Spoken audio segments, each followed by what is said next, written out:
Have you all heard? Okay. So basically, why the satellite communication is required? Okay. Okay. Why we are using the satellite communication? So actually, there are a lot of remote places all over the world where the communication by any other means is not possible.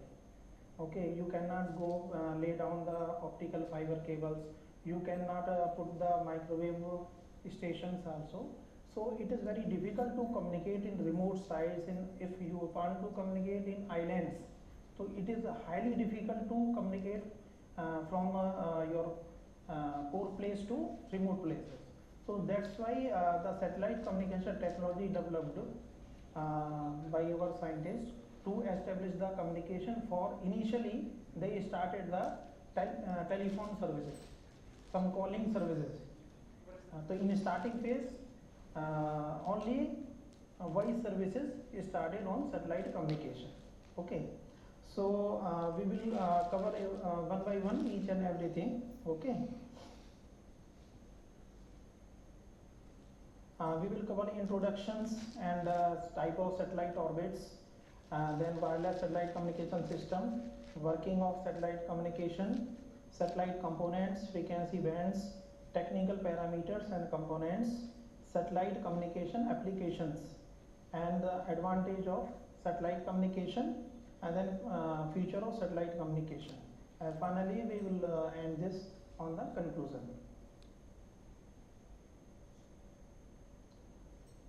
What are the satellites? Satellites are artificial objects placed in an orbit around the Earth. A communication satellite is a microwave repeater station in space that is used for VSAT, TV broadcasting, DTH, hits, SNG and DSNG applications.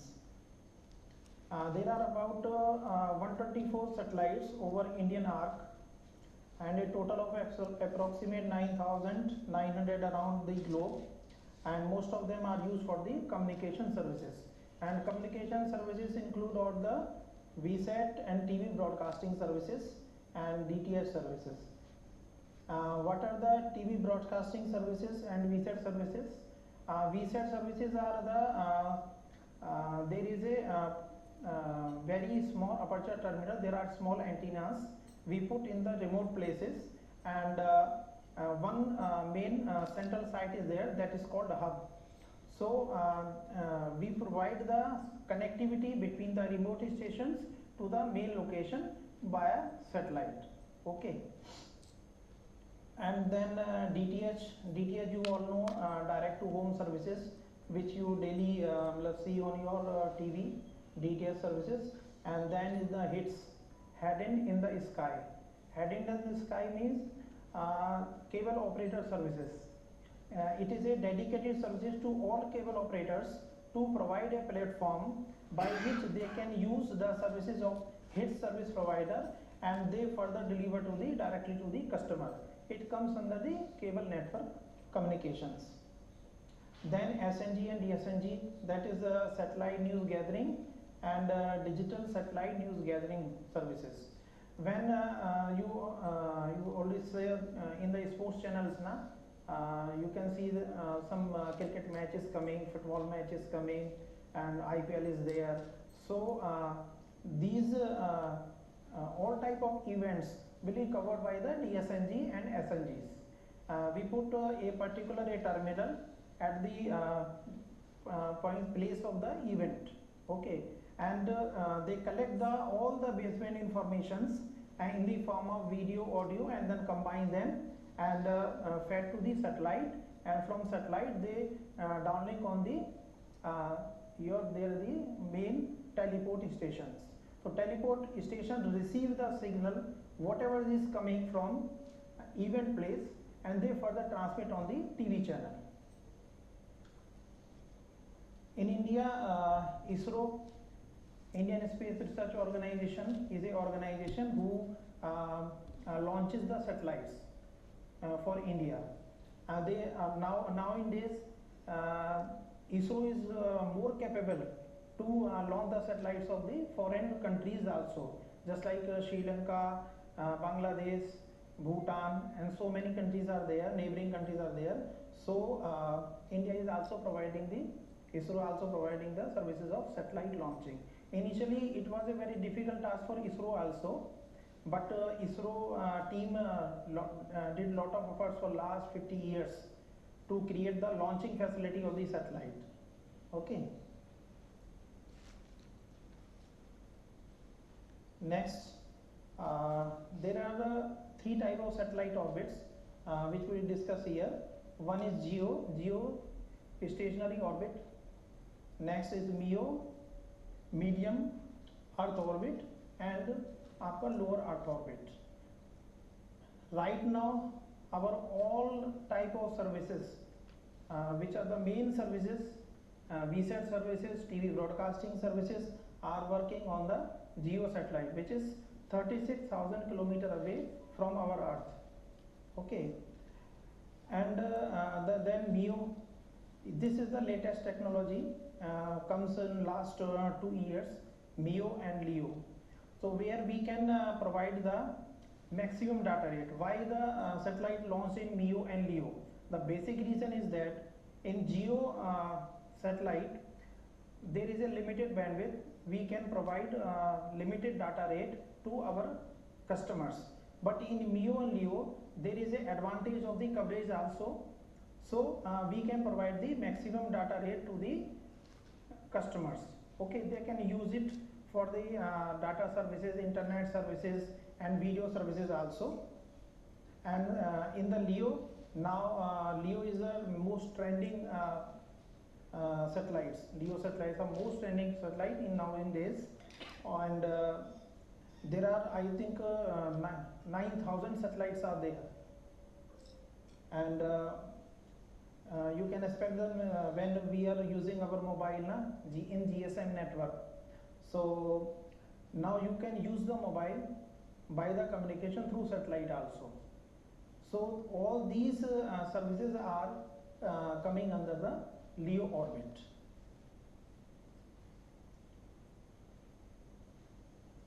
In geo, object in geostationary orbit revolves around the earth of the same speed at the earth stations. Geo satellite remains in the same position relative to the surface of the earth. There will be slight movement difference between the satellite and the earth stations. So there will be some delay. There will be some delay, that's called the propagation delay. Okay, to compensate the propagation delay, we added some bits in the transmit sides, and we get the data in the receive sides, and whatever we transmit from the earth stations.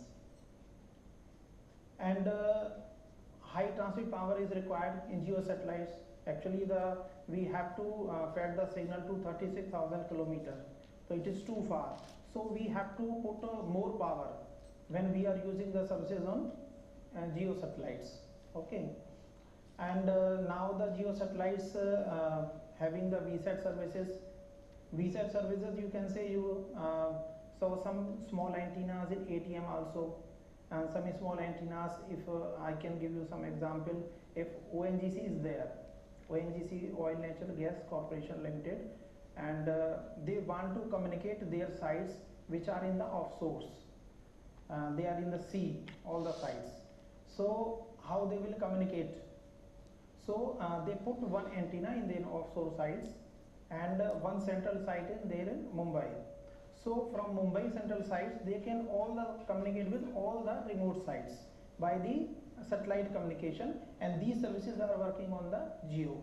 And in BSNL also, BSNL connectivity is also there in islands, just like Port Blair, Car Nicobar, Agatti, Lakshadweep. So everywhere is the BSNL services by the using of the geo satellite services. And DTS services also there in geo, and hits and TV broadcasting of all TV channels.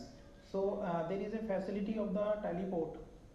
What the teleport does, it receives the TV channels baseband from they can receive by optical fiber cable, they can receive by some tapes in the soft formats, and they multiplex all the audios and videos, and combine them, and then they can start the uplinking.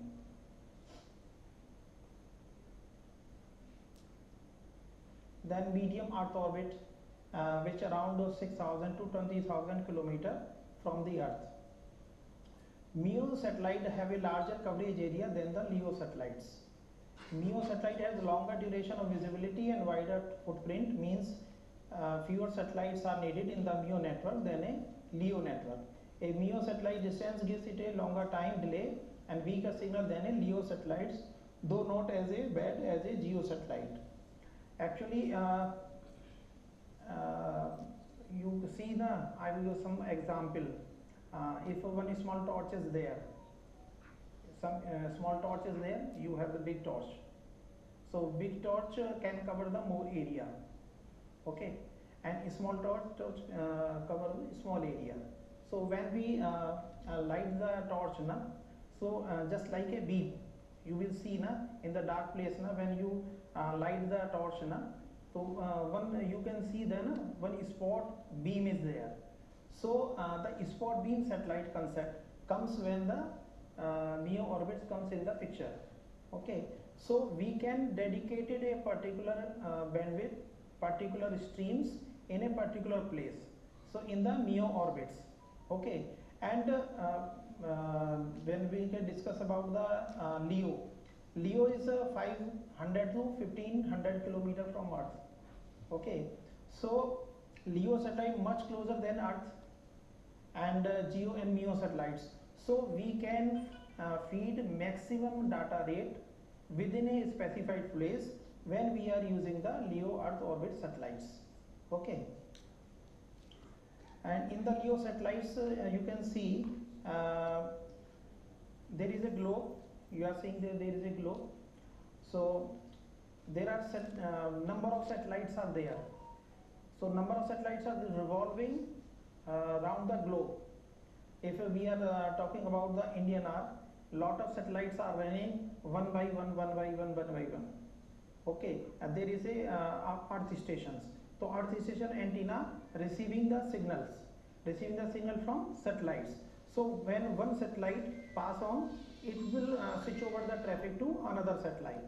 Then third satellite will come, it will switch over the traffic to third satellite, and third satellite will pass on and it will switch over the traffic to fourth satellite. There is a continuous process of the transmitting the traffic and switch over the traffic. It means routing is there.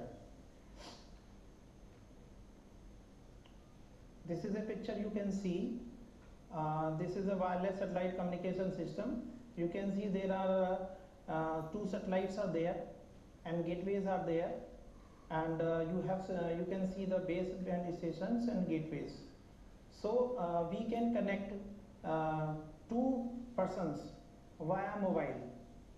One person you can see there is one person is driving the car and one person having the mobile in hand. So they can communicate in the LEO orbits on mobile phones. Now you are communicating mobile via the BTS.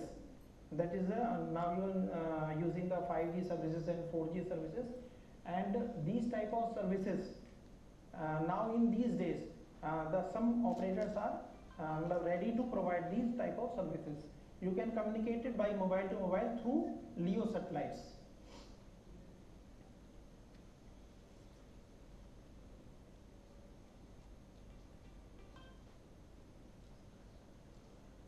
Working of satellite communications. Two stations on Earth want to communicate through radio broadcast but are too far away to use conventional repeater. The two stations can use a satellite as a relay station for their communication. The satellite will work as a relay stations. When you transmit the signal towards the satellite, it will convert some corrections and amplify the signal and then downlink to the other locations. One Earth station transmits the signal to the satellite, that is called the uplink frequency, and when the satellite transmits the signal towards the Earth stations, that is called the downlink frequency.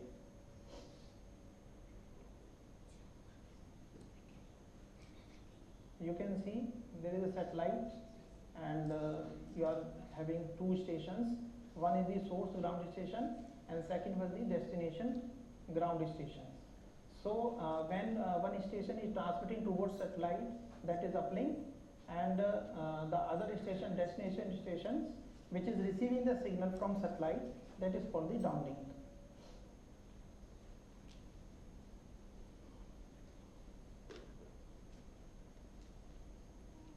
Earlier I was talking about the VSAT hub and remote sites.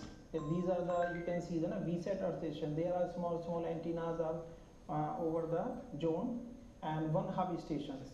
So इसमें all these remote stations ना are connected with a central site. The central site is called the hub stations. The hub station is connected to any switch network, which may be a PSTN switch, it may be NIV. So all these remote sites are can communicate with any sites by the use of the hub stations.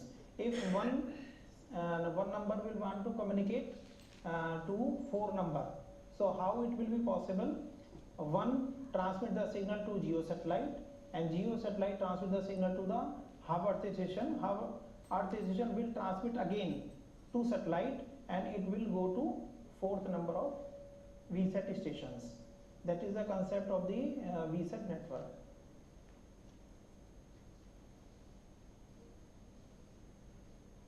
Now you can see the low Earth orbit satellites. You can see there are two mobiles, one connected in one satellite, and second one is connected to another satellite. So the signal of the one mobile can transmit to the second number of mobiles via satellite, inter-satellite link. If the satellite coverage is not there for particular mobile, so particular mobile will transmit the signal to one satellite, and then this satellite will transmit signal to another satellite, and that another satellite will transmit to the destination mobile.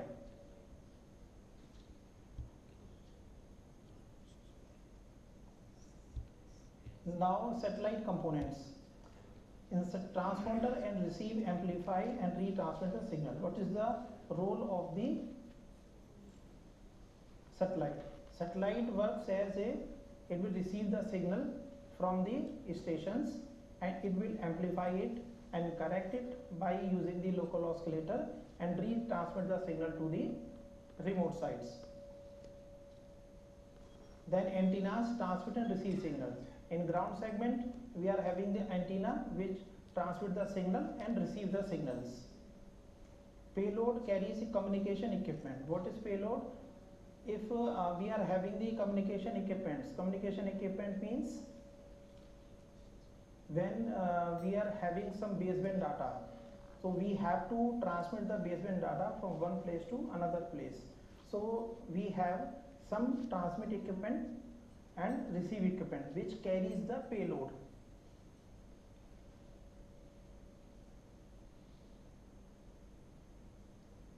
These are the frequency bands जो mostly we use ना. C band frequency, uplink frequency 5.8502 to 6.425, downlink 3.7 to 4.2, and KU band uplink 14 to 14.5 and downlink 11.7 to 12.2, and Ka band uplink 27.5 to 31 and downlink 17.7 to 21.2 gigahertz. These are the frequency ranges of all the satellite bands which are currently using in satellite communication in India.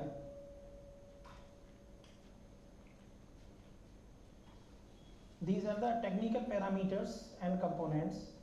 Modulation techniques. What are the modulation techniques which we are using in satellite communication?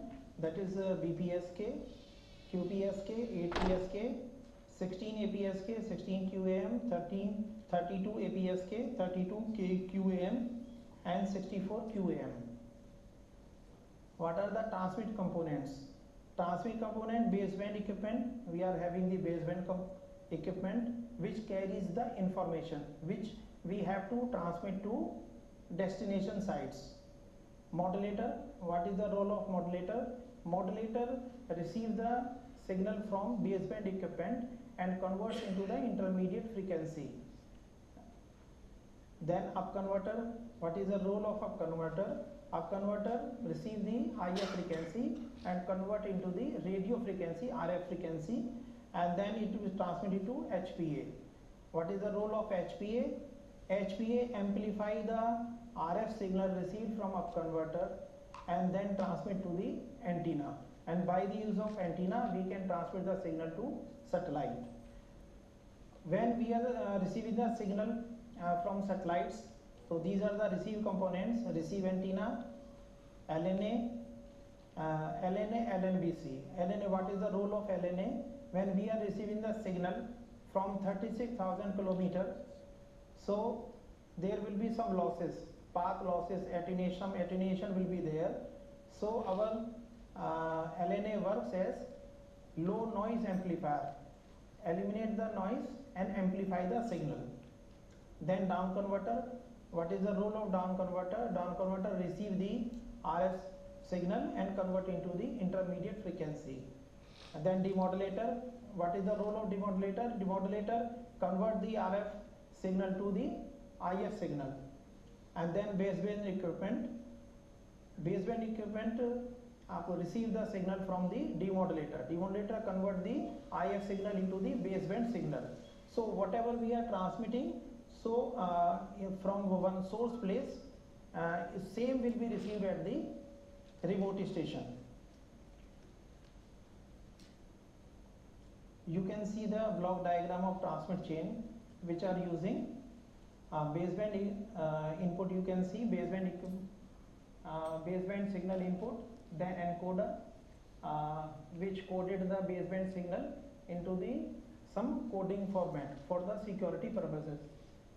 Then comes modulator. Modulator convert the baseband signal into the IF signal, and then up converter convert the IF signal to RF signal, and up converter send to the signal to the high power amplifier. Actually we have to transmit it now to satellite, which is 36,000 kilometers away in geo orbit. So we have to amplify the signal, otherwise we will not able to send the signal towards the satellite. Okay. And then you can see the block diagram of receive chain. We are having the antenna and low noise amplifier. So when we are receiving the signal from 36,000 kilometers, so there will be some noises. So low noise amplifier eliminate the noise and amplify the signal, and then put to the down converter. Down converter convert the RF signal into the IF signal, and then demodulator convert the IF signal to baseband, and whatever the information we have to transmit now, that same will be received at the destination end.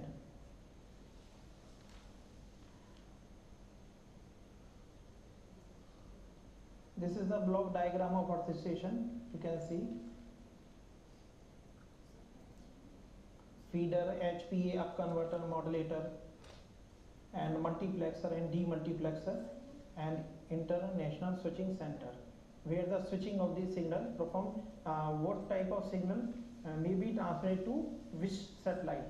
So destination will be decided by the help of the ISC.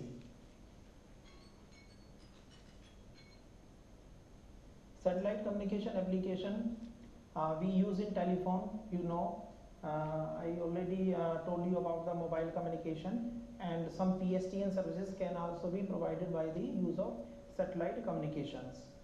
Television, all the TV channels now working on the geo satellites, so we are providing the television services. Then digital cinema, when you go to see the movie involves there are some PVR sensors there, so they are receiving the signal from their central locations, and same movie played in all PVRs at the same point of time. So this application, satellite communication, is also using by the these type of operator for digital cinema.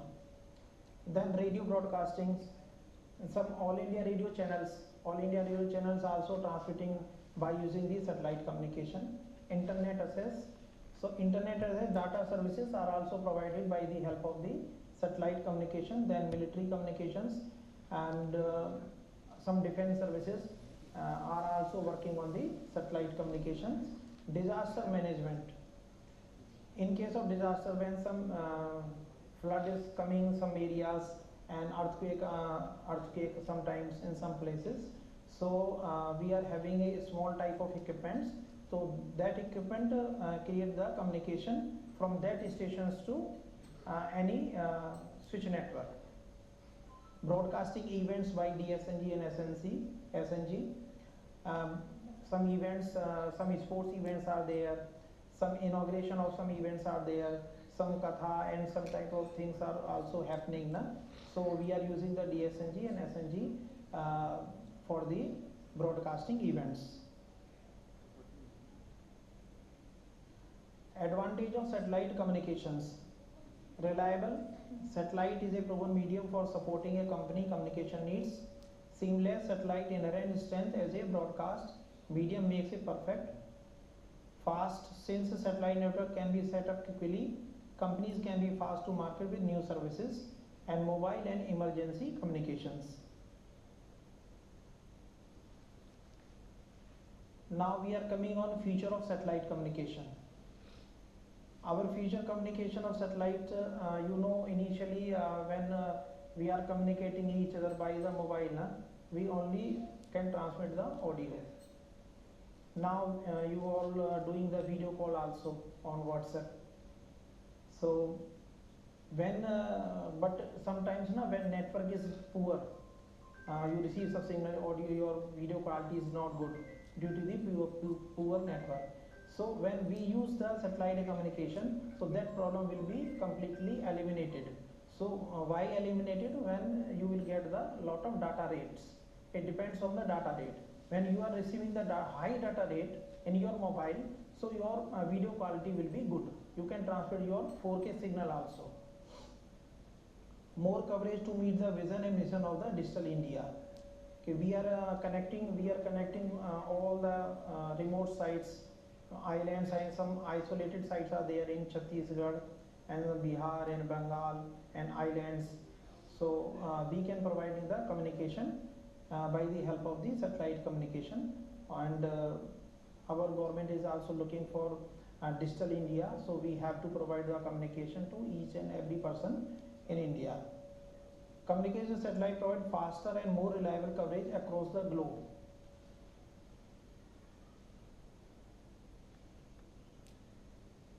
What is the conclusion?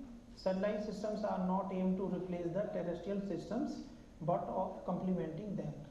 We are not going replacing any terrestrial systems. Some systems are working on optical fiber network, some systems are working on the microwave, but we are not replacing them. Where the communication by these methods are not possible, then we are using the satellite communications. GEO are ideal for TV and radio broadcasting, and they do not need handover because of its larger footprint.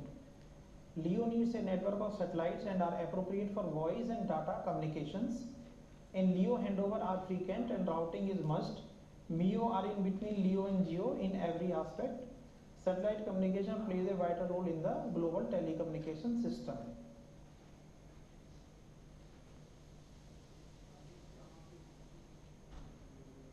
This is a general idea about the satellite communications. So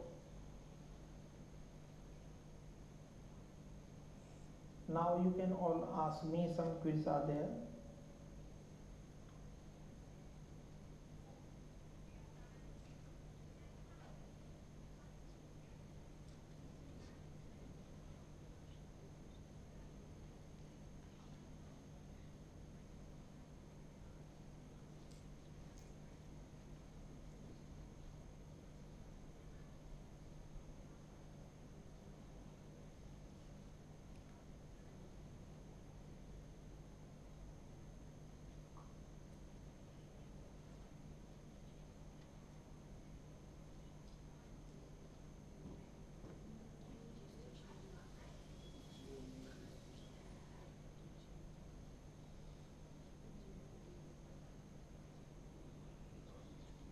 Now we can start. You can ask me. if you are having any doubts na one by one. We will discuss na each slide.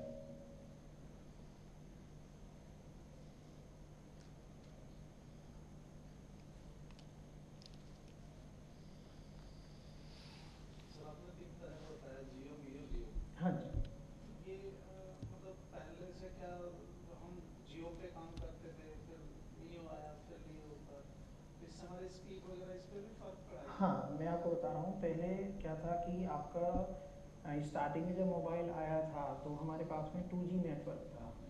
2G से पहले 1G था, जिसमें कि हम लोग pager, आपने देखा होगा, पेजर मैसेज भेजा करते थे, ठीक है ना। उसके बाद 2G आया, 2G का डेवलपमेंट हुआ। डेवलपमेंट क्यों हुआ?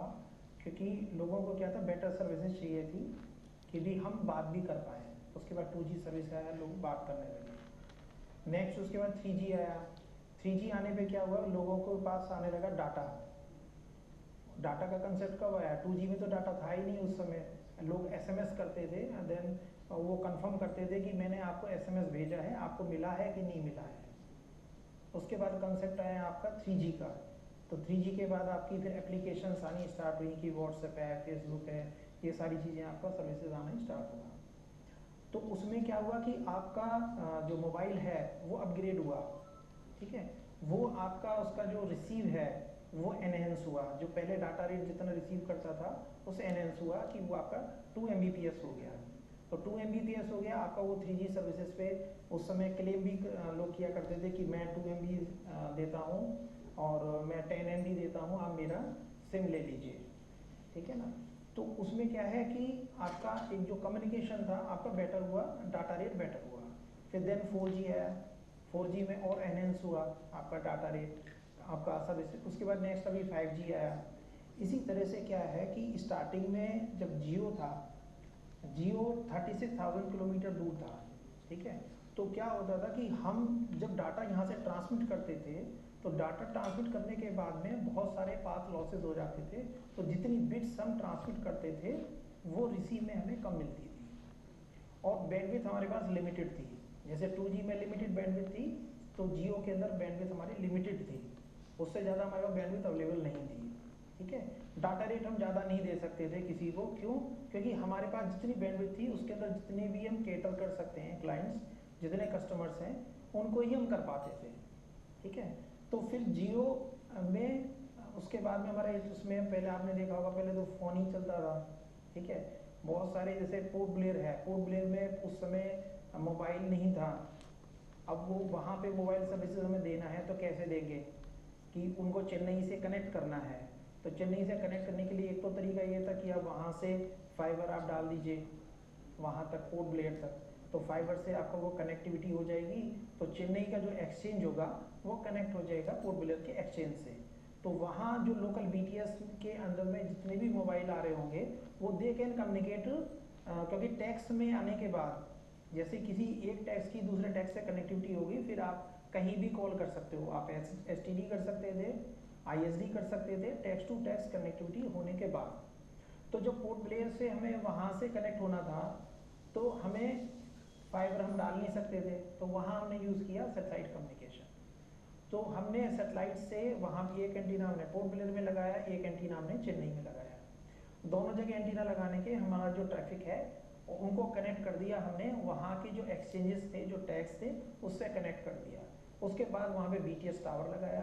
तो BTS टावर जो आपका किसी का मोबाइल हैंडसेट है उसका सिग्नल BTS पे जाता था, BTS से फिर वो आता था उसके टैक्स में, टैक्स से जाता था फिर वो सेटेलाइट का जो एंटीना ग्राउंड स्टेशन का है उसके पास, वहाँ से जाता था सेटेलाइट पे, सेटेलाइट से पोर्ट ब्लेयर का एंटीना रिसीव करेगा, फिर वो वहाँ से एंटीना रिसीव करके फिर भेजेगा वो उसके टैक्स में, चेन्नई के टैक्स में, और चेन्नई के टैक्स वाला फिर जिस मोबाइल को आपने नंबर मिलाया है उसके पास भेजेगा। ये पूरा प्रोसेस होता था। तो उसमें क्या है कि जो बैंडविड्थ थी वो लिमिटेड थी, कि जैसे जियो स्टेशनरी में पहले सेटेलाइट हमारे लॉन्च होते थे, उसमें जाता था कि हमारे 15 से 20 ट्रांसपोंडर होते थे। ट्रांसपोंडर होता है सेटेलाइट के अंदर, आप में से कोई कम्युनिकेशन का है कोई? आप हैं तो आप ट्रांसपोंडर जानते होंगे सेटेलाइट में। तो जो ट्रांसपोंडर है उसमें आपका जैसे लिमिटेड होता है कि 36 मेगाहर्ट्ज बैंडविड्थ है, तो 36 ही रहेगी, आप उससे 40 मेगाहर्ट्ज नहीं ले सकते, ठीक है। तो वो लिमिटेड की वजह से हम बहुत सारी सर्विसेज को नहीं दे पाते थे, उसमें जितनी सर्विस कैटर होती थी तो मेनली वो आपका वॉइस के लिए था, डाटा कम्युनिकेशन उसमें नहीं था, ओनली वॉइस सर्विसेज थी। उसके बाद में क्या हुआ कि जियो में ही कुछ सैटेलाइट्स आए जो अभी ट्रेंड में हैं, उनको हम हाई थ्रूपुट सैटेलाइट्स बोलते हैं। हाई थ्रूपुट सैटेलाइट में क्या है कि हम एक ही ट्रांसपोंडर पे मैक्सिमम डाटा रेट ले सकते हैं। जैसे हम पहले 36 मेगाहर्ट्ज था, 36 मेगाहर्ट्ज ले सकते थे, अब आप 36 मेगाहर्ट्ज से 100 मेगाहर्ट्ज निकाल सकते हो।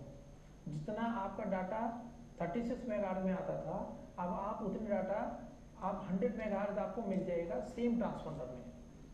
तो ये हमारा टेक्नोलॉजी का एडवांसमेंट हुआ जो अभी चल रहा है हाई थ्रूपुट सैटेलाइट्स का।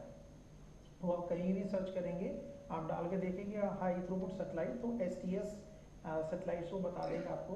तो वो क्या है कि जियो के अंदर वो कंसेप्ट था, लेकिन उसमें भी क्या है कि 100 के बाद फिर क्या, लोगों को जाना है आगे 2 Gbps तक जाना है। वो 2 Gbps कैसे मिलेगा, क्योंकि गवर्नमेंट ने डिसाइड कर दिया कि आपका ये बैंड है, फ्रीक्वेंसी बैंड, उसको लिमिटेड कर दिया कि ये C बैंड है, इसका फ्रीक्वेंसी रेंज यहाँ से यहाँ तक होगा, यही बैंड आपके पास में है। तो आपके पास बैंड की अवेलेबिलिटी नहीं है, तो आपको उसी बैंड में ही आपको मैक्सिमम जो डाटा रेट है उसको निकालना है। तो मैक्सिमम डाटा रेट आपका कैसे निकलेगा, या तो आप कोई टेक्नोलॉजी आप एडवांस करिए, तो उसमें जितने भी ट्रांसपोंडर थे उनके अंदर लिमिटेड बैंडविड्थ थी, लेकिन जो हमारा ग्राउंड स्टेशन पे जो इक्विपमेंट था उसको हमने एडवांस किया कि आपका, जैसे मैंने 100 Mbps का कोई इक्विपमेंट लगा दिया, तो 100 Mbps का इक्विपमेंट जब अपलिंक करता है तो वो कैटर करता है 36 मेगाहर्ट्ज ही। तो उसमें क्या है कि मैं अपने जितने कस्टमर को पहले कैटर करता था 36 में, अब मैं उससे कई गुना उसको कर सकता हूँ, ठीक है ना। फिर जियो के बाद हम मियो पे क्यों गए, इसकी जरूरत क्या है। जो जियो से हमारा काम चल रहा है, हम टीवी भी देख रहे हैं, DTH भी हम जियो से देख रहे हैं, हिट्स भी देख रहे हैं, तो हम मियो पे क्यों जा रहे हैं। नहीं सर, और उसी में अपडेट भी करा जा सकता था। हाँ, उसी में करा जा सकता था और भी ज़्यादा। तो हम जियो से मियो की तरफ गए क्यों, तो उसके पीछे रीज़न ये था कि हमारी जो स्पेक्ट्रम है वो लिमिटेड है। स्पेक्ट्रम जो है ना वो लिमिटेड है कि आप यही स्पेक्ट्रम आप यूज़ कर सकते हो इस सर्विसेज के लिए। तो उन्होंने क्या किया, जैसे कि फ्रीक्वेंसी रीयूज़ आपने पढ़ा है कभी, फ्रीक्वेंसी यूज़ आपने पढ़ा होगा कम्युनिकेशन में। तो क्या होता है कि जो मैं फ्रीक्वेंसी जियो में एक फ्रीक्वेंसी यूज़ कर लिया, उसको मैं किसी और के लिए यूज़ नहीं कर सकता। लेकिन मियो में क्या है, इसमें आपका स्पॉट बीम का कंसेप्ट होता है, जैसे कि आपका मोबाइल कम्युनिकेशन में होता है, 4G में होता है, उसमें क्लस्टर्स होते हैं, सेल्स होती हैं, जिसमें कि कोई फ्रीक्वेंसी को आप रीयूज कर सकते हो आफ्टर ए डिस्टेंट सेल्स, ठीक है। इसी तरीके से सेम फ्रीक्वेंसी को हम बार बार रीयूज कर सकते हैं बाय स्पेसिफाइड द बैंडविड्थ। जैसे क्या होता है कि मेरे पास में 2 टॉर्च हैं, ठीक है, सैटेलाइट के पास, तो मैंने एक टॉर्च से इस तरफ को फोकस किया, एक टॉर्च से इस तरफ फोकस किया, तो इसमें भी मैं जो फ्रीक्वेंसी यूज़ कर रहा हूँ मैं इसके अंदर भी सेम फ्रीक्वेंसी यूज़ कर रहा हूँ। लेकिन ये वाली टॉर्च की जो बीम है वो जिस जोन में होगी उसी जोन में सर्विस वो प्रोवाइड करेगा, और ये वाली जो टॉर्च है वो उसी वाली जोन के अंदर में सर्विसेज प्रोवाइड करेगा। तो मैं एक ही फ्रीक्वेंसी को बार बार रीयूज कर सकता हूँ by using the different beams. इसी तरह से अभी तो मैंने 2 टॉर्च की बात की, स्टार्टिंग में 4 थी, उसके बाद 16 आई, अभी 25 है। तो 25 है, उनको फोकस कर दिया उन्होंने अलग अलग जोन्स पे। जैसे हमारा पूरा इंडियन आर्क है, उस पूरे इंडियन आर्क के अंदर उन्होंने फिक्स कर दिया कि ये वाली स्पॉट बीम JNK में रहेगी, ये आपका पंजाब हरियाणा में रहेगी, ये UP दिल्ली में रहेगी, ये आपका बंगाल में रहेगी, ये बिहार में, ये छत्तीसगढ़। इस तरीके से करके उन्होंने सारा जो बीम्स हैं उनको कर दिया। उसका जो डाटा रेट उन्होंने डिज़ाइन किया, उसको डिज़ाइन किया इस तरह से कि एक बीम के अंदर हम 500 Mbps तक ले सकते हैं। तो हमारे पास सेम स्पेक्ट्रम के अंदर हमारे पास डाटा रेट ज़्यादा आ गया। पहले मेरे पास 10 MB था, तो मैं 2 MB की सर्विस देनी है तो 5 लोगों को दे सकता था। अभी मेरे पास में 500 MB है, तो मैं 2 MB देना है तो कितने कस्टमर्स को दे पाऊंगा। तो लोगों की जो बैंडविड्थ की रिक्वायरमेंट है, आजकल लोगों को पेशेंस नहीं है कि मोबाइल पे यदि यूट्यूब चला रहे हैं, यदि बफरिंग आता है तो उनको दिक्कत होती है, भी नेटवर्क नहीं है तो बार बार ये घूम रहा है। सबको चाहिए कि उसने किसी वीडियो पे क्लिक किया, इमीडिएट वो रन हो। तो इसी वजह से क्या हुआ कि मैक्सिमम डाटा रेट देने के लिए ये फिर कंसेप्ट आया मियो में। क्योंकि जियो में क्या था, 36,000 किलोमीटर दूर था, उसमें डिले भी होता था, तो डिले को कंपनसेट करने के लिए बहुत सारा इक्विपमेंट हार्डवेयर लगाना पड़ता था उस डिले को कंपनसेट करने के लिए। 480 मिली सेकेंड का डिले होता था, जिसको हम बोलते हैं प्रोपगेशन डिले। तो उस डिले को कंपनसेट करने के लिए हम अलग से हार्डवेयर लगाना पड़ता था। अब ये आपका मियो सैटेलाइट है आपका 6000 पे, तो आपका जो लॉसेस है वो कम हो गए। तो जो आपकी हार्डवेयर की जो रिक्वायरमेंट है, जो आपको एम्पलीफायर की रिक्वायरमेंट है, पहले आपको 1 किलोवाट का मान लीजिए एम्पलीफायर की रिक्वायरमेंट है, तो वो आपकी रिक्वायरमेंट अब कंप्लीट हो सकती है 200 वाट में। ठीक है, तो आपकी जो पावर की रिक्वायरमेंट्स है, पावर की रिक्वायरमेंट्स भी कम ही, आपके पास में वो बैंडविड्थ भी ज़्यादा आ गई, आपके पास डाटा रेट भी ज़्यादा आ गया। ठीक है, आपका जो वो होता है, आपने जैसे लेटेंसी सुना होगा, लेटेंसी, तो 4G के अंदर लेटेंसी जितनी है 5G के अंदर लेटेंसी और कम है, लेस देन 10 मिली सेकेंड के करीब लेटेंसी है। लेटेंसी मीन्स आपका रेस्पॉन्स टाइम, यदि आप कुछ एक्शन उस पर कर रहे हो तो क्या रेस्पॉन्स टाइम है सर्विसेज का। उसी तरीके से इसमें जो लेटेंसी है एमईओ में, वो आपका जियो के कंपेरेटिवली कम है, तो आपकी सर्विसेज और बेटर हो गई। ठीक है ना। नेक्स्ट उसके बाद जैसे लियो आया, लियो पे हम क्यों गए, तो लियो में क्या है कि पहले जब जियो था 36,000 किलोमीटर भेजना होता था सैटेलाइट को, तो आपको एक लॉन्चिंग व्हीकल डिज़ाइन करना पड़ता था कि इसको 36,000 किलोमीटर भेजना है। उसमें बहुत सारा फ्यूल लगता था, इंडिया के पास कैपेबिलिटी भी नहीं थी इसरो के पास में कि वो ऐसा क्रायोनिक इंजन डिज़ाइन कर सके। तो उन्होंने फिर जब मियो में भेजना है मुझे 6,000, तो मेरा फ्यूल कम लगेगा। अब मुझे यहाँ से दिल्ली जाना है, एक तरफ मुझे देहरादून जाना है, तो फ्यूल कहाँ ज़्यादा लगेगा, देहरादून जाने में। तो इसी वजह से आपका जो लॉन्चिंग व्हीकल है, वो लॉन्चिंग व्हीकल के आपका वो उसमें जो लगना है वो कम लगेगा। ठीक है, तो लॉन्चिंग भी आपकी लॉन्चिंग की जो कॉस्ट है वो भी कम हो गई।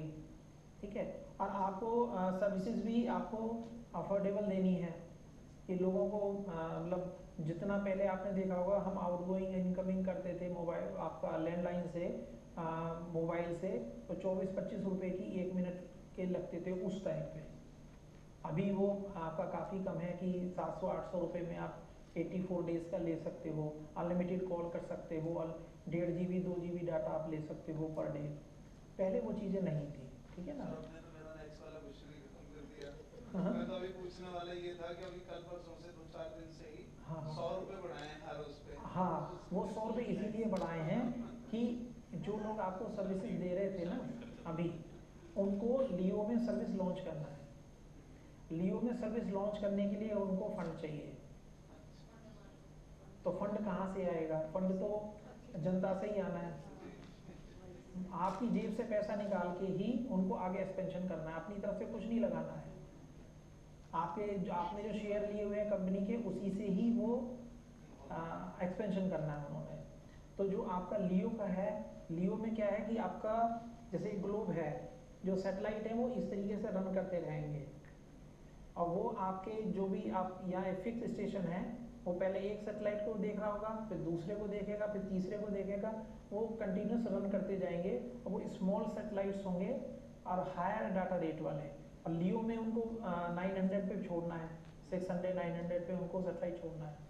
तो इतने किलोमीटर पर छोड़ने के लिए उनका जो एक्सपेंडिचर है वो भी कम आएगा, और वो उससे आपको 10 Gbps तक का आपको दे सकते हैं। आपको यदि मोबाइल पे 10 Gbps का ट्रैफिक चाहिए तो वो भी आपको मिल जाएगा मोबाइल पे। तो बेसिकली जो लियो पे गए हैं वो क्या है, आपका डिजास्टर मैनेजमेंट में कहीं भी अर्थक्वेक आ गया, कहीं फ्लड आ गया, वहाँ पे कम्युनिकेशन आपको एस्टेब्लिश करना है।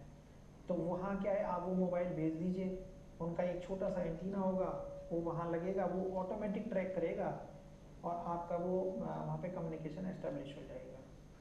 तो वो आपका इसीलिए हम ये शिफ्ट हुए।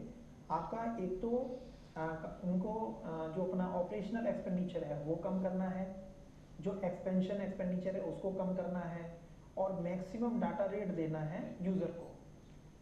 क्योंकि यूज़र को क्या चाहिए, यूज़र को ये चाहिए ना कि वो एक बार में ही कॉल मिलाए तो एक तो बिजी ना आए नेट पर, और उसको मूवी देखनी है कि मूवी डाउनलोड होने में 15 मिनट लग रहा है, तो 15 मिनट लगते ही 15 मिनट खराब हो गया, उसको चाहता है कि मैंने क्लिक किया अब मूवी इमीडिएटली डाउनलोड हो गई। तो आपकी जो डाउनलोड स्पीड है, जिस तरह से हम मोबाइल में हम 1G से लेके 5G तक गए, इसी तरह से सेटेलाइट कम्युनिकेशन में हम जियो से लेके लियो तक जाए, ठीक है ना, जिसमें आपकी लो लेटेंसी है, आपको हायर बैंडविड्थ आपको मिलेगी, हायर डाटा रेट आपको मिलेगा, बेटर क्वालिटी मिलेगी आपको वॉइस की, बेटर आपको वीडियो क्वालिटी मिलेगी। तो इसी वजह से हम लोग स्विच ओवर हुए हैं आपके सेटेलाइट्स पे, ठीक है ना। आने वाले दिनों में क्या हम 5G से 6G 7G की तरफ भी जाएंगे? हाँ, उसी की तरफ जाएंगे। जब 5G से 6G आएगा, 6G का इक्विपमेंट बनेगा, क्योंकि वो तो क्या है ना कि लोगों की रिक्वायरमेंट कम नहीं होती, लोगों की रिक्वायरमेंट बढ़ती हैं। जैसे आज आपको लगता है कि जैसे आप जहाँ पे हैं आपको फील होता होगा कि मैं आज यहाँ हूँ, हो सकता है मैं इससे आगे जाके मेरा प्रमोशन होगा तो मेरी सैलरी बढ़ेगी, ये होता है ना, सभी को फीलिंग होती है, सभी चाहते हैं अपना प्रमोशन, सभी अपनी सैलरी अच्छी चाहते हैं कि सैलरी ज़्यादा हो, इससे भी बड़ी यूनिवर्सिटी में जाना हो हमारा, तो ये हर किसी का एक ड्रीम होता है। इसी तरह से जो डाटा कंज्यूम करते हैं उनका ड्रीम होता है कि हमें मैक्सिमम डाटा को हमें चाहिए चाहिए हमें। अभी मैं 10 Gbps की बात कर रहा हूँ, फिर उसके बाद 20 Gbps लोग कहेंगे कि इतना चाहिए, हमारा इससे काम नहीं चल रहा। जैसे कि हम 5G हमारा 4G घर में लगा हुआ है वाईफाई में, हाँ जी, वो कह रहे हैं कि आप 5G में कन्वर्ट करो, हमें जरूरत नहीं है, हाँ तो जी, वो स्पीड कम अप कर देते हैं ऑटोमेटिकली वो कंपनी वाले। जब 3G से 4G पे शिफ्ट हुए, हाँ जब तक 4G नहीं आया तब हाँ तो जी, नहीं था, 3G पे पूरा काम हो स्पीड जाता बहुत हाँ अच्छी जी, थी। 4G आया, 3G धीरे धीरे खत्म होने लगा। हाँ जी। अभी 4G से 5G में आया, तो जहाँ 5G नहीं है वहाँ 4G लगता है कि वो बफर ही करते रहते बफरिंग हैं, होती है, इरिटेट हो जाता है ये वो क्यों 4G होता है? एक्चुअल में क्या होता है, जब भी कभी आप किसी की सर्विसेज लेते हैं ना, तो क्या है कि जैसे 4G का उन्होंने इक्विपमेंट लगाया हुआ है, ठीक है, उन्होंने उसको अपग्रेड कर दिया 5G में, उन्होंने उस सिस्टम को अपग्रेड कर दिया 5G में, लेकिन उस सिस्टम के अंदर प्रोविज़न है कि आप 4G भी यूज़ कर सकते हो, 5G भी यूज़ कर सकते हो, लेकिन वो 5G का जब सिस्टम अपग्रेड उन्होंने करके लगा दिया तो उसमें जो प्रायोरिटी है वो फिक्स्ड हो गई 5G की। तो जो 4G के जो यूज़र हैं, 4G के जो यूज़र हैं वो प्रायोरिटी सेकंड प्रायोरिटी हो गई, जिनकी सेकंड प्रायोरिटी हो गई ना उनको उतना डाटा रेट मिलेगा, उनका 15 मिनट में ही मैसेज आ जाएगा कि आपका आधा डाटा खत्म हो गया है, आप यूज़ कर, मतलब वही में उसको कम कर देते हैं स्पीड को। वो कम कर देते हैं, क्योंकि क्या है कि वो 4G के जो यूज़र्स हैं वो ज़्यादा हैं, 5G के यूज़र्स कम हैं, तो जो 4G के यूज़र बहुत ज़्यादा हैं उसके लिए उन्होंने बैंडविड्थ कम कर दी, तो एक आपका स्मॉल बैंडविड्थ में बहुत ज़्यादा यूज़र हो गए और एक हायर बैंडविड्थ के अंदर यूज़र कम है अभी, तो जो 5G पे स्विच हो गए उनको थोड़ा बेटर सर्विसेज मिल रही है, और जो 4G के हैं उनको, क्योंकि उसमें अभी नंबर ऑफ कस्टमर ज़्यादा है और सिस्टम को उन्होंने अपग्रेड कर दिया, तो वो सिस्टम जब अपग्रेड करता है तो 5G की उसे पता है कि ये 5G का यूज़र है, वो इतना इंटेलिजेंट होता है कि उसको पता है कि ये 5G का यूज़र है, तो वो 5G की सर्विस को प्रीफरेंस देगा, 4G की सर्विस को प्रीफरेंस नहीं देगा।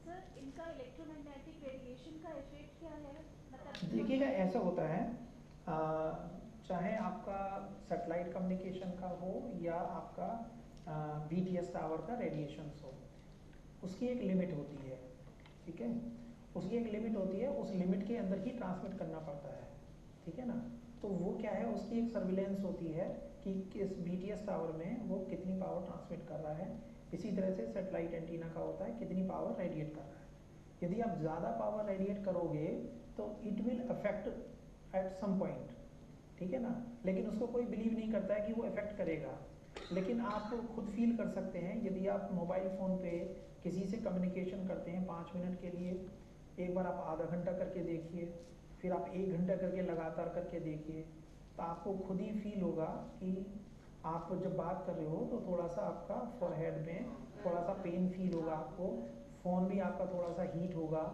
ठीक है ना, तो वो क्या है, जैसे जैसे वो हीट होता है उस समय उसकी जो रेडिएशंस हैं वो ज़्यादा निकलती है, ठीक है ना, तो वो क्या है कि आपका अवॉइड करना चाहिए कि यदि आप मतलब मोबाइल पे बात कर रहे हैं तो वो टाइम ड्यूरेशन कम रखें और यदि बात करनी है तो हैंड्स फ्री का यूज़ करें, मोबाइल को दूर रखें जिससे कि रेडिएशन आपको अफेक्ट ना दे। लेकिन कहा यही जाता है, आप कहीं भी सर्च करके देख लीजिए कि ये कोई हार्मफुल नहीं है, ठीक है ना। क्योंकि यदि हार्मफुल कह देंगे तो लोग यूज़ ही नहीं करेंगे।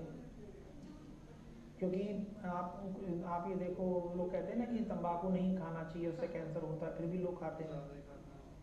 तो आपको कहा गया कि रेडिएशन से नुकसान होगा, लोग कहेंगे नहीं मुझे तो मोबाइल यूज़ करना ही है।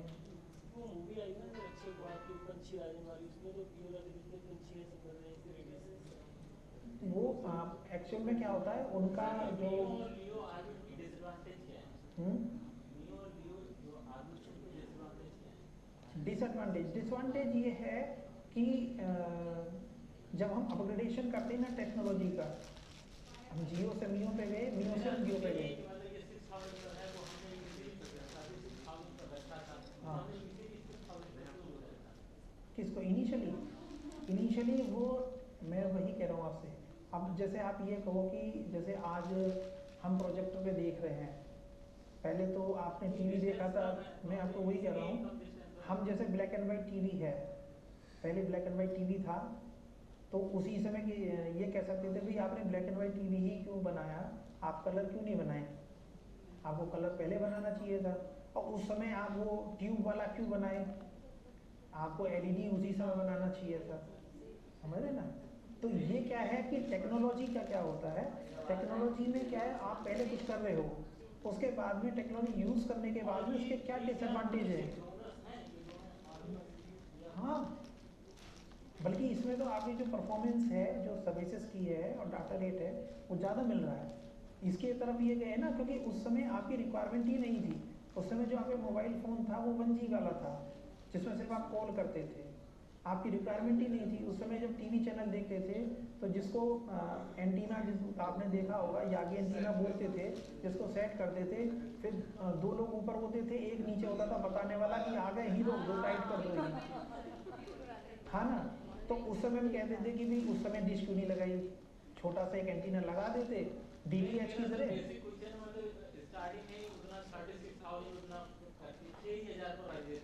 वो उसके पीछे रीजन मालूम नहीं, प्रॉब्लम ये रही, प्रॉब्लम मैं आपको बताता हूँ। उन्हें क्या है, जियो में यदि कोई मूविंग ऑब्जेक्ट है और जो हमारी अर्थ की जो स्पीड है वो बराबर है, इन दोनों ऑर्बिट में ये जो सैटेलाइट्स हैं ये मूविंग सैटेलाइट्स हैं। हाँ ये नहीं मूविंग सैटेलाइट्स हैं, लेकिन ये जो ट्रैफिक का जो स्विच ओवर कर रहे हैं ना, उसका जो लेटेंसी है वो बहुत कम है। हाँ, ये मूव करती रहती हैं ऐसे। आपका जो एंटीना है ना, वो भी लगातार जो ग्राउंड स्टेशन पे एंटीना है वो भी ऑटोमेटिकली उसको ट्रैक करता रहेगा, जिस सैटेलाइट आती रहेगी उसको भी ऑटोमेटिक ट्रैक करता रहेगा। जियो स्टेशनरी उन्होंने इसलिए उस समय स्टार्टिंग में, क्योंकि ये जैसे जैसे हम काम करते हैं ना, किसका, हाँ हाँ, वो यूज़ करते थे इंटेलिजेंस के लिए। पहले भी जो आपका लियो ऑर्बिट है, उस लियो ऑर्बिट को यूज़ करते थे वो सिर्फ, जैसे अमेरिका है, चाइना है, दूसरे कंट्रीज़ की इंटेलिजेंस के लिए यूज़ उसमें भी होता था उस समय, लेकिन कमर्शियल नहीं था, कम्युनिकेशन के लिए यूज़ नहीं करते थे, वो सिर्फ इंटेलिजेंस के लिए वो लोग यूज़ करते थे। तो इसी तरह से जैसे आप 1G से 5G 6G की तरफ जा रहे हैं, इसी तरह से आपको जियो से लेके लियो तक जा रहे हैं कि आपको ज़्यादा डाटा रेट मिल रहा है, ज़्यादा बैंडविड्थ मिल रही है, अच्छी पिक्चर क्वालिटी मिल रही है, उसी लिए आप स्विच ओवर करो। सर ये जो डेवलपमेंट है इन टर्म्स ऑफ इंडिया है या वर्ल्ड लेवल पे? पूरा वर्ल्ड लेवल पे है। अगर जापान भी इधर देखें तो 5G ही यूज कर रहा है या नहीं, वो सब आप 6G पे चले गए हैं। ये चाइना और आगे जा चुका है। हाँ, 6G 7G पे वो काम कर रहे हैं, 7G पे चल रहा है उनका काम। हाँ, वो लोग ऑलरेडी पहुंच चुके हैं आगे, हम लोग पीछे हैं थोड़ा। तो टेक्नोलॉजी वही होगी। हाँ।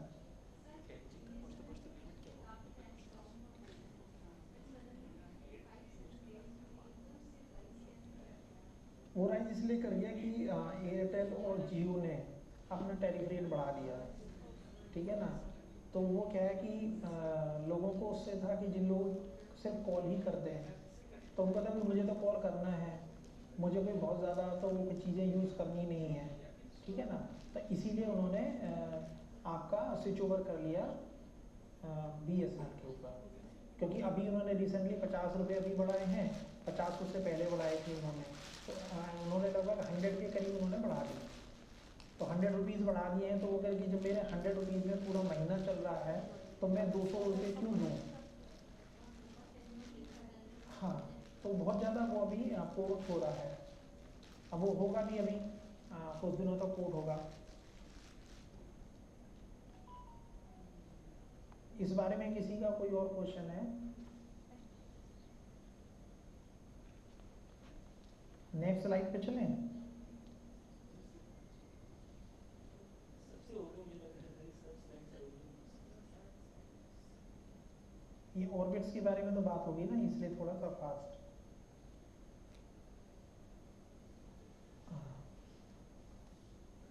आप देखिए स्लाइड को।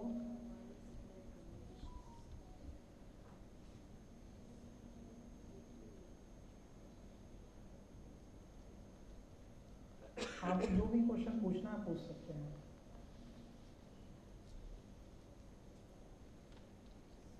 7G 8G जो चाइना जापान यूज कर रहा है उसके कुछ फीचर्स कैसे हैं हम एडवांस फॉर्म में? एक्चुअली वो अभी रिसर्च फेज में है।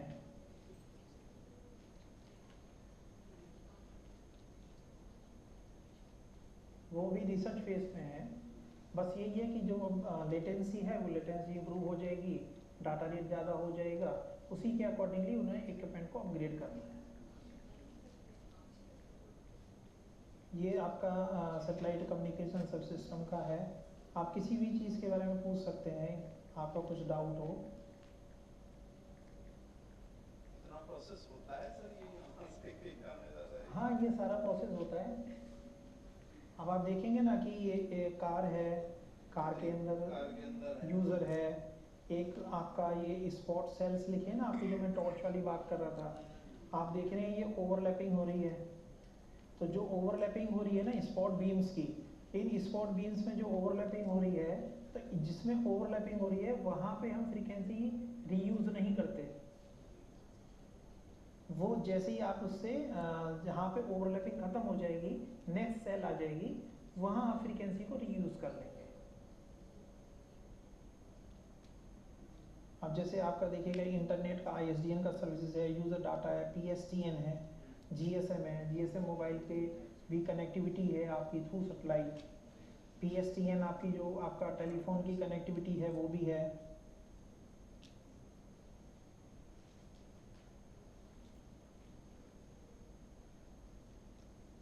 किसी को कुछ पूछना है इसके बारे में? किसी को कुछ डाउट?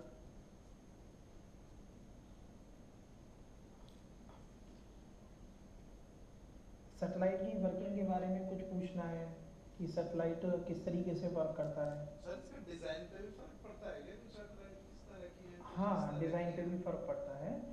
एक्चुअल में क्या होता है, जो सैटेलाइट का डिज़ाइन पहले होता था, जी, जितनी रिक्वायरमेंट होती थी उसके हिसाब से डिज़ाइन होता था पहले, कि हमें क्या सर्विसेज देना है, कितने हमारे कस्टमर्स हैं, कितने क्लाइंट्स हैं, उसके अकॉर्डिंगली सैटेलाइट को डिज़ाइन करते थे।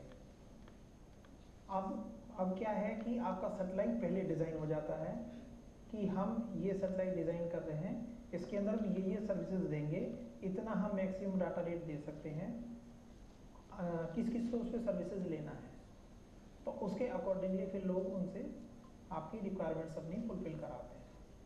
पहले सैटेलाइट जो डिज़ाइन होते थे वो मतलब देखते थे कि भी हमारे यहाँ कितनी रिक्वायरमेंट जनरेट हो रही है, उसके अकॉर्डिंगली सैटेलाइट बनाते थे।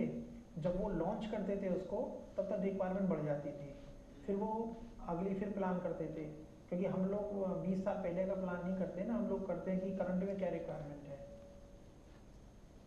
लेकिन जो अभी ट्रेंड है वो क्या है, फॉरेन सैटेलाइट्स हैं या इंडियन सैटेलाइट्स भी हैं, वो सब लोग प्लान कर रहे हैं पहले से कि भी आने वाले 50 साल में क्या रिक्वायरमेंट होगी, तो उसके अकॉर्डिंगली टेक्नोलॉजी में डेवलपमेंट हो रहा है, उसी तरह से सैटेलाइट में, उसी तरह से इक्विपमेंट में।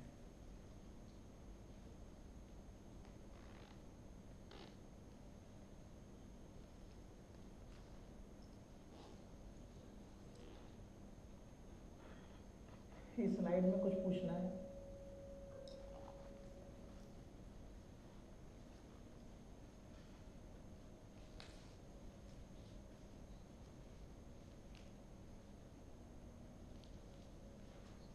हम जियो यूज नहीं करते होंगे ना सर, मतलब मोबाइल कम्युनिकेशन के लिए जियो यूज नहीं होता होगा, जियो या जियो पे अब शिफ्ट हो गया है थोड़ा। नहीं, मोबाइल कम्युनिकेशन जियो में भी यूज़ हो रहा है, लेकिन वो हम डायरेक्ट यूज़ नहीं कर रहे हैं। मतलब जैसे मैं फ़ोन करना है आपको, ठीक है, तो मेरा यहाँ से कम्युनिकेशन सिग्नल सेटेलाइट पे नहीं जाएगा, वो पहले यहाँ से जाएगा BTS में, BTS से जाएगा आपका सेटेलाइट एंटीना पे जो ग्राउंड स्टेशन पे होगा, उसके बाद फिर वो सेटेलाइट पे जाएगा। हाँ जी, आपने बताया कि 36,000 किलोमीटर हाँ जी, कुछ लैग होता है टाइम का। हाँ जी, हाँ जी, 480 मिलीसेकंड का होता है। और सबसे बड़ी चीज़ क्या है कि उसको वहाँ तक भेजने में बहुत खर्चा लगता है। पूछ रहा हूँ कि सर क्या हम अपनी जो मोबाइल कम्युनिकेशन यूज करते हैं वो जियो पे यूज होता है? अभी भी हो रहा है ना, ये आपका जितना भी जो DTH आ रहा है, जितने TV चैनल आ रहे हैं, ये सभी जियो में ही काम कर रहे हैं। मोबाइल कम्युनिकेशन भी काम कर रहा है, डायरेक्टली काम नहीं कर रहा, लेकिन जो आपका बैकहॉल नेटवर्क है ना, वो यूज सेटेलाइट का ही हो रहा है उसके अंदर। उसका डिसएडवांटेज नहीं, जब लियो यूज करेंगे तो फिर वो लैग कम होगा? नहीं, वो तो आपका वो हो गया ना, आपका जो आपको मोबाइल मिलेगा वो फिर वो कंपेटेबल होगा आपका उसी के लिए, लियो के लिए। उसका ये वाला हैंडसेट काम नहीं करेगा। जो लियो सेटेलाइट में जो मोबाइल सर्विसेज दी जाएगी उसका हैंडसेट अलग होगा। लियो में दी जा रही है सर्विसेज, वो यूज कर रहे हैं मिलिट्री डिफेंस वाले, वो लोग सैटेलाइट फोन्स टावर से नहीं चलेंगे। हाँ, तो वो आपका मोबाइल फ़ोन चेंज होगा उस केस में, ये वाला मोबाइल काम नहीं करेगा। टावर के नियर बाई रहना। हाँ जी, सबमरीन में जो कम्युनिकेशन होता है ना, उसमें आपका जो सेटेलाइट के थ्रू कम्युनिकेशन होता है सबमरीन के अंदर, उनके पास भी उनका फ्लैग पैनल का एक एंटीना लगा हुआ होता है, ठीक है ना। तो वो आपका वो आता है इन फ्लाइट मैरीटाइम सर्विसेज में। वो आजकल आपका जो कम्युनिकेशन है, जैसे एरोप्लेन भी है, तो एरोप्लेन का, पनडुब्बी का, पानी के जहाज का, सभी का जो कम्युनिकेशन है वो थ्रू सेटेलाइट ही हो रहा है। लेकिन उसमें जो सेटेलाइट यूज़ हो रहा है वो आपकी STS सेटेलाइट यूज़ हो रही है, हाई थ्रूपुट वाली सेटेलाइट्स।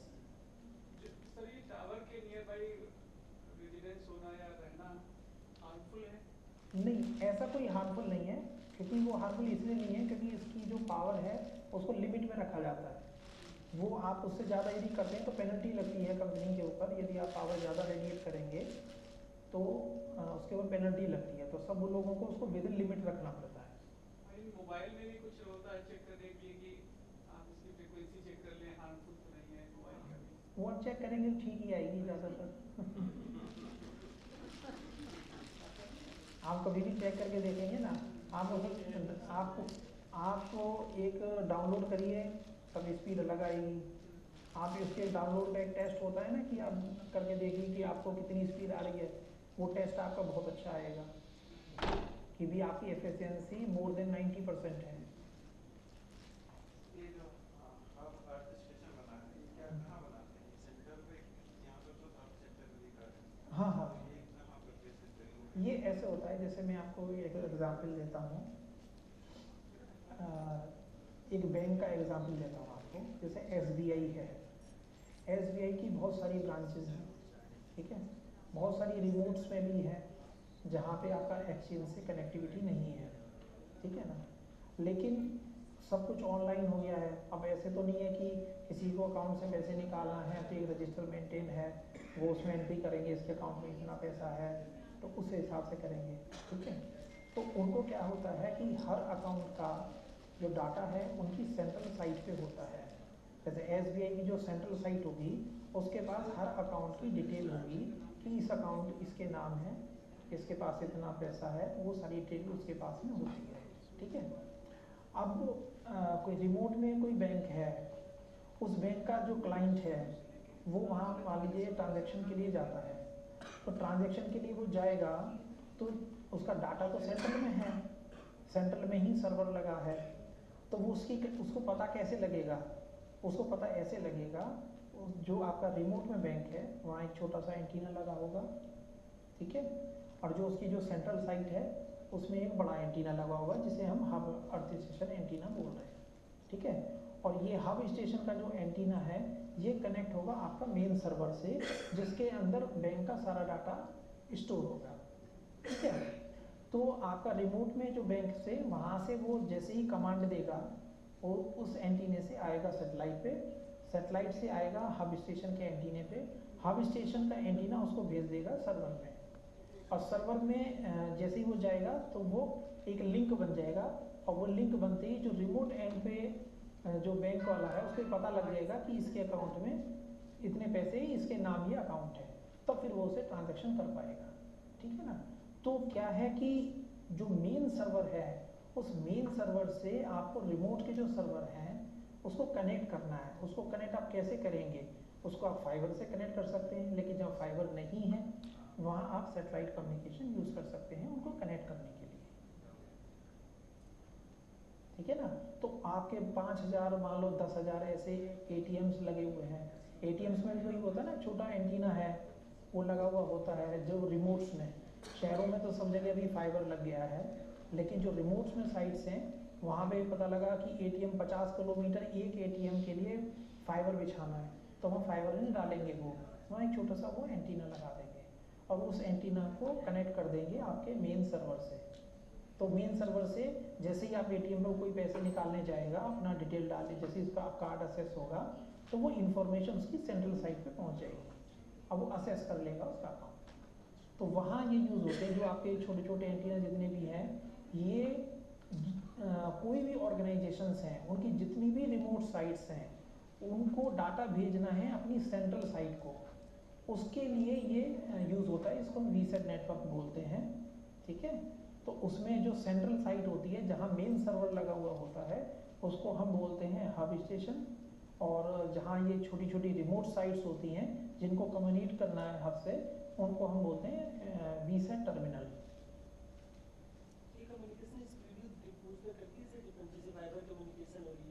ऐसा है कि जो फाइबर कम्युनिकेशन है ना उसमें आपका जो स्पीड है वो कितनी डेडिकेटेड हमने स्पीड दी है उसके ऊपर डिपेंड करता है।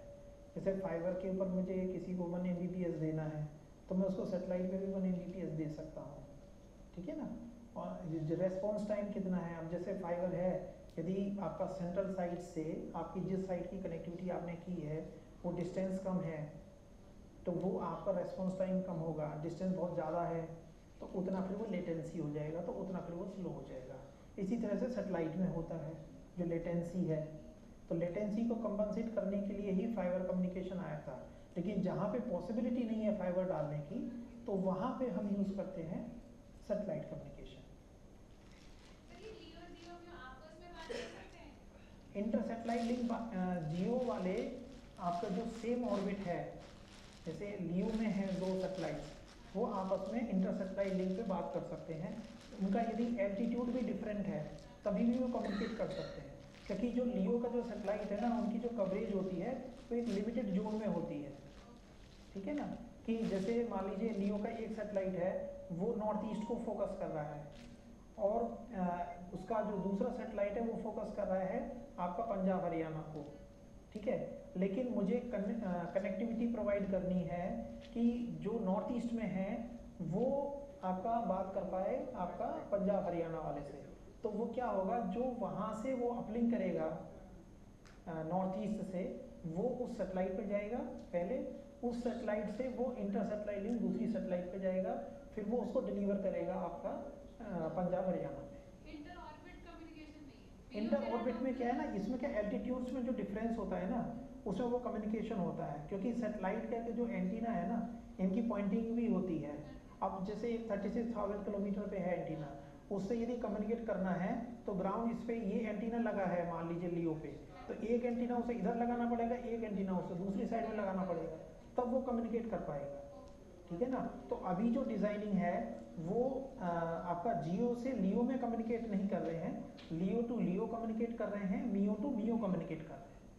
इंक्रिप्शन जो रहती है हर एक ऑर्बिट में सेम वाली इंक्रिप्शन है, इंक्रिप्शन में प्रारंभ करते हैं नहीं डेटा स्पीड बढ़ाने के लिए इंक्रिप्शन में थोड़ा कॉम्प्रोमाइज करते हैं। वो करते हैं जियो में जो हम लोग यूज़ करते थे मॉड्यूलेशन स्कीम, वो आपका 8PS के तक हम लोग यूज़ करते हैं, 8PS के है, 16 के हैं, लेकिन इसके अंदर 64 QAM तक चले गए हैं क्योंकि आपको ज़्यादा डाटा रेट चाहिए, ठीक है ना, लिमिटेड बैंडविड्थ में ज़्यादा डाटा रेट चाहिए।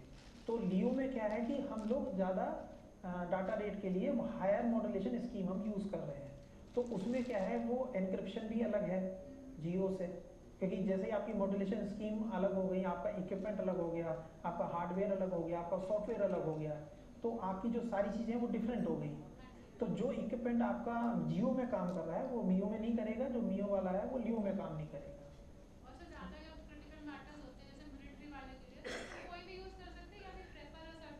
नहीं, एक्चुअल में मिलिट्री वाले क्या नाम है आपका लियो को ज़्यादा प्रीफर करते हैं क्योंकि वो लो लेटेंसी है, उसके अंदर इंफॉर्मेशन जल्दी उनको मिल जाती है, ठीक है ना, क्योंकि उनको तो क्विक इन्फॉर्मेशन चाहिए, क्योंकि फिर इन्फॉर्मेशन ऐसा तो है नहीं कि वो इन्फॉर्मेशन उन्हें दी, वो उन्होंने उसको डी एन्क्रिप्ट कर लिया इमीडिएट, उसमें डी एन्क्रिप्शन में टाइम लगता है।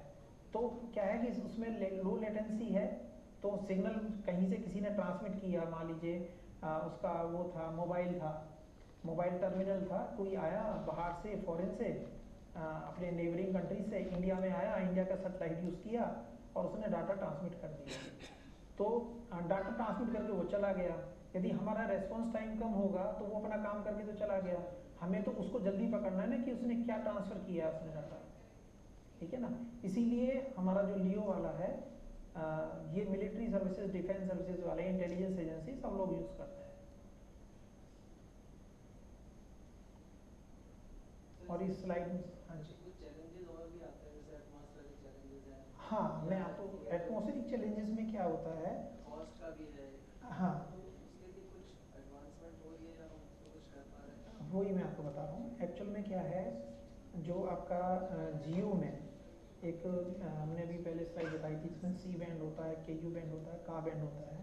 तो जो सी बैंड होता है, जितनी लोअर फ्रीक्वेंसी होती है उसमें एटेन्यूएशन उतना लोअर रहता है, ठीक है ना। जैसे हम हायर फ्रीक्वेंसी पे जाएंगे हायर एटेन्यूएशन हो जाएगा, ठीक है ना। तो सी बैंड पे रेन एटेन्यूएशन का इफेक्ट नहीं आता है, ठीक है ना। केयू में इफेक्ट आता है, तो हम लोग क्या करते हैं कि केयू में जो ट्रांसमिट स्टेशन का जो एंटीना यूज़ करते हैं, जो मेन सेंट्रल साइट का, उसका साइज बड़ा कर लेते हैं, उसका गेन ज़्यादा कर लेते हैं। तो जहाँ हम पहले जो रिमोट साइट में किसी को गेन मिलता था, मान लीजिए उसको गेन 6 dB मिल रहा था पहले गेन में, ठीक है, तो यदि मैं केयू बैंड में यूज़ कर रहा हूँ तो मैं उसको 10 dB पहले कर दूंगा, क्योंकि यदि रेन होगी जो एटेन्यूएशन होगा उसका, वो एटेन्यूएशन कंपनसेट होकर उसको 6 मिलता रहेगा, ठीक है ना। तो इसके लिए एक ऑटोमेटिक पावर कंट्रोल सिस्टम होता है, तो वो क्या करता है कि वो एनालिसिस करता रहता है। एक आपका NMS होता है, नेटवर्क मैनेजमेंट सिस्टम बोलते हैं उसको, वो जितनी भी रिमोट साइट्स हैं उनको असेस करता रहता है किस रिमोट साइट्स पे कितना उसको लेवल मिल रहा है, पावर लेवल, जिसका उसे दिखता है कि इस जोन के जो रिमोट साइट्स हैं उनका पावर गेन कम हो रहा है, तो आपका जो हब का एंटीना है वो उसी के अकॉर्डिंगली पावर इंक्रीज कर देता है, जिससे कि वो फेलियर ना हो, ठीक है ना।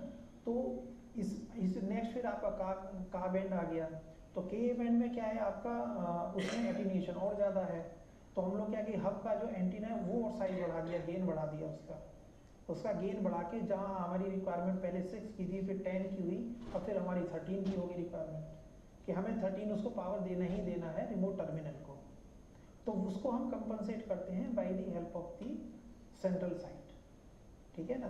तो पहले क्या था कि कनेक्टिविटी NMS नहीं होते थे, अभी जब से ये कंसेप्ट आए हैं आपके बैंकिंग वाले कंसेप्ट आए, ये सब आए हैं, तो इसके बाद में ये सब हम रिमोट साइट्स का जो असेस है, रिमोट साइट्स पे जो इक्विपमेंट है उसके जो पैरामीटर्स हैं, वो भी हम सेंट्रल साइट से चेंज कर सकते हैं। इससे कॉस्ट में इफेक्ट आता होगा? कॉस्ट में इफेक्ट आ जाता होगा जब कोई चीज़ हम इंक्रीज कर दें?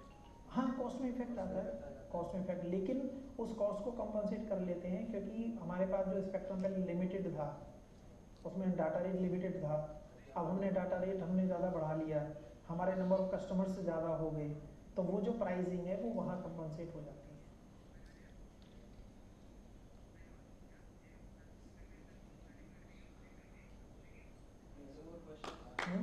अभी आपको खत्म करना है? नहीं, हम तो सोच रहे थे कि अभी आप और लोग और पूछेंगे। आप जल्दी खत्म कर रहे हैं?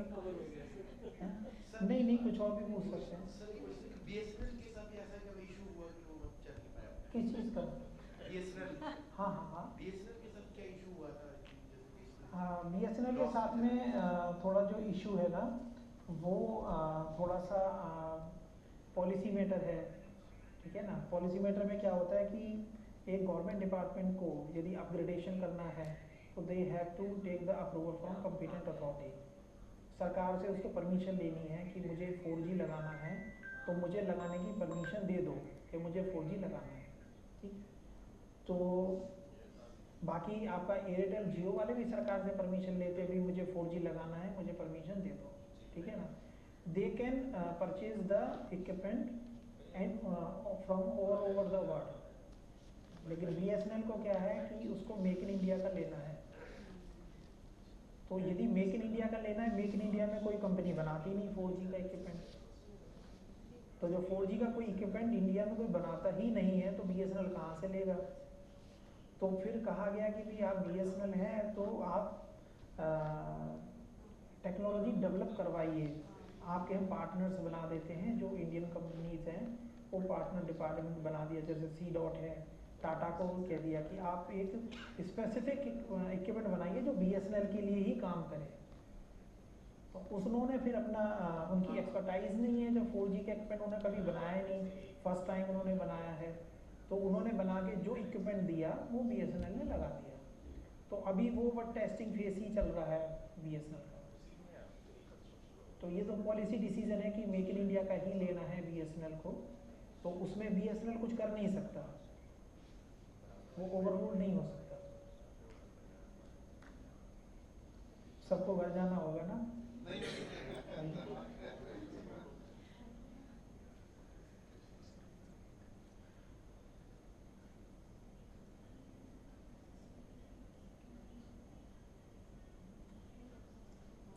कुछ और पूछना है पूछ लीजिए। कहीं भी कोई भी डाउट हो सैटेलाइट कम्युनिकेशन से रिलेटेड। सर वेदर रिपोर्ट भी हमें इसी से सैटेलाइट के थ्रू ही मिलती है। इंडियन मेट्रोलॉजिकल डिपार्टमेंट है IMD, तो IMD आपका जो सैटेलाइट है उससे वो देखता है पूरा कि इमेजेस से, लेकिन जब वो बताता है कि बारिश होगी तब नहीं होगी लेकिन जब नहीं, जब कहेगा बारिश नहीं होगी तो हो सकता है बारिश हो सकती है। आज तो सही चल रहा है। किन्होंने? ज़ोमैटो कंपनी में पूरा वेदर का नेटवर्क नहीं तैयार करा था, उसने दे रखा है। ज़ोमैटो ने वेदर के सेंसर्स लगाए हैं। नहीं लगाए हुए हैं उन्होंने सेंसर, वो सेंसर उनके दूसरे तरीके से काम करते हैं कि वो उस समय यहाँ एयर का प्रेशर कितना है, ह्यूमिडिटी कितनी है, उसके हिसाब से वो बारिश का प्रेडिक्शन करते हैं।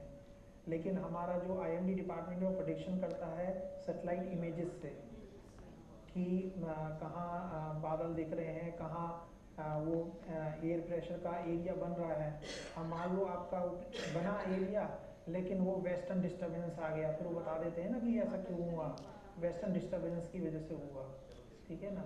उनको वेस्टर्न डिस्टर्बेंस बाद में पता लगता है, उनको जब वो हो जाता है उसके बाद पता लगता है कि आप तो बोल रहे थे कि बहुत बारिश होगी लेकिन बारिश नहीं हुई। तो मतलब कि वो हवा चेंज हो गई, उधर से आ रही थी अब वो दूसरी तरफ से आने लगी तो बादल चले गए।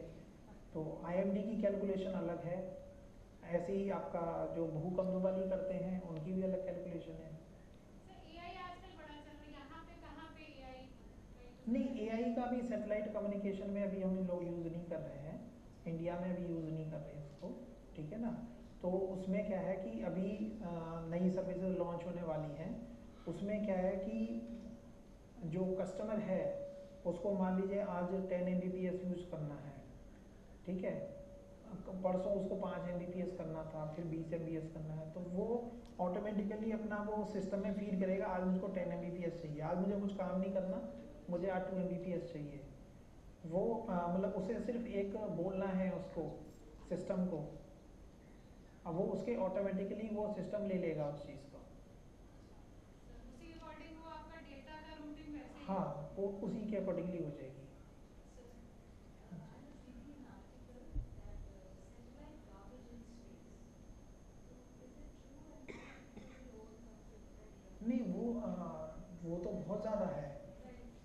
बहुत ज़्यादा है, लेकिन क्या है कि हाँ, लेकिन अभी जब आपका लियो मियो आ जाएंगे पूरे एक तरीके से मार्केट में, इसमें 9,000 के करीब सेटेलाइट हैं, तो और ज़्यादा कचरा होगा। तो लेकिन वो ये कहते हैं कि मतलब उनके पास में जब बहुत ज़्यादा कचरा हो जाएगा तो उनके पास में मिसाइल्स हैं, लेज़र बीम्स हैं। हाँ, वो लेज़र बीम से ना उनको मतलब डैमेज कर देंगे।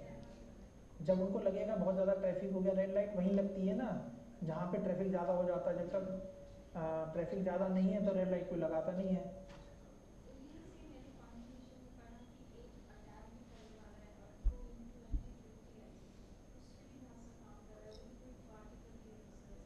हाँ, वो तो मूविंग पार्टिकल्स हैं, और जितने भी सेटेलाइट्स हैं वो घूमते ही रहते हैं। जिसकी लाइफ एक्सपायर हो गई, उसका जो कंट्रोल सिस्टम है उससे उसको रिलीज़ कर देते हैं। जो आपका स्पेस एजेंसी है उसको रिलीज़ कर देती है। उसके बाद वो सेटेलाइट घूमता रहता है अपना।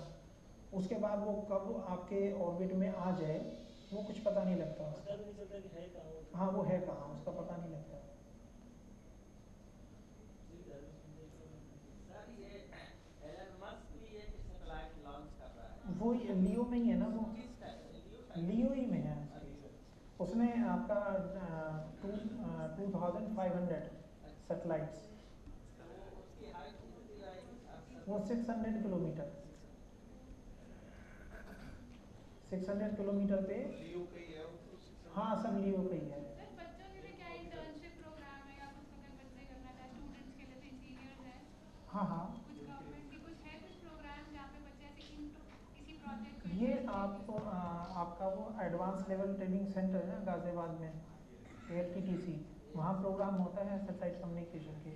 वो आपकी जो अथॉरिटीज़ है वो जाके वहाँ से बात कर सकती हैं, ठीक है ना। तो वो लोग आपके लिए 15 दिन का इंडक्शन प्रोग्राम करा सकते हैं, जिसमें वो सैटेलाइट कम्युनिकेशन के बारे में जो बेसिक है वो बता दें। एक बार बेसिक आ जाता है तो फिर आप एडवांस में जा सकते हैं।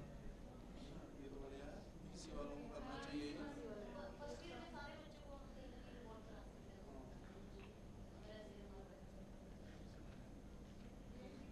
हो गया।